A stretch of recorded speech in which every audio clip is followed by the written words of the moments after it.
ఒక ఆయనకి MLA ticket ఖరారైంది Vijayawada వెస్ట్లో. కాంగ్రెస్ పార్టీ అధినాయకత్వం నుంచి అతనికి ఫోన్ కూడా వచ్చేసింది. నాకు అతను మాట్లాడాడు తెలుసు, మంచి ఇదే. నేను ఆ విషయాన్ని వెళ్ళి ఆఫీసులో ఇట్లాగండి వార్త రాస్తానంటే ఈనాళ్ళు అది పొలిటికల్ రిపోర్టర్తో మాట్లాడన్నారు, ఆ బీట్ చూసే రిపోర్టర్తో మాట్లాడితే ఇది జరగదబ్బా అన్నాడు. లేదు సార్ అతను చెప్పాడు అట్టయ్య చెప్తుంటారులే అన్నారు. లేదు సార్ అని చెప్పేసి మళ్ళీ మనం కన్ఫర్మ్ చేసినా కూడా వీళ్ళకి వేరే సోర్స్ ఉంది, అతనికి రావట్లేదని రాశారు వార్త. తర్వాత ఇది ఖరారయ్యాక అప్పుడు నీదే కరెక్ట్ అయ్యా అని చెప్పారు. అంటే ఆ సోర్సు కరెక్ట్గా లేకపోతే ఈవెన్ మనకి తెలిసిన మనం చిన్న స్థాయి కదా, స్ట్రింగర్ కదా, నా పై స్థాయిలో ఉన్న స్టాఫ్ రిపోర్టర్కి అప్పుడు ఉన్నటువంటి ఆయన మాటనే నమ్ముతారు కాబట్టి లేదనే రాశారు.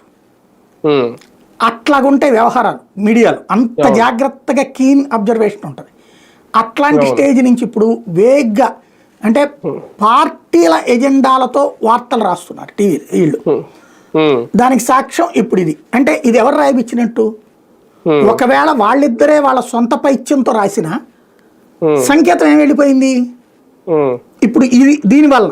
ఇది కాకపోతే నేను కూడా అదే అనుకున్నా, నాగబాబుకి అట్లాగా ఆపారేమో వద్దన్నారేమో. ఎందుకంటే ఇప్పుడు దాన్ని ఏమంటారు, వీళ్ళకి అసెంబ్లీలో ప్రాతినిధ్యం ఉంది,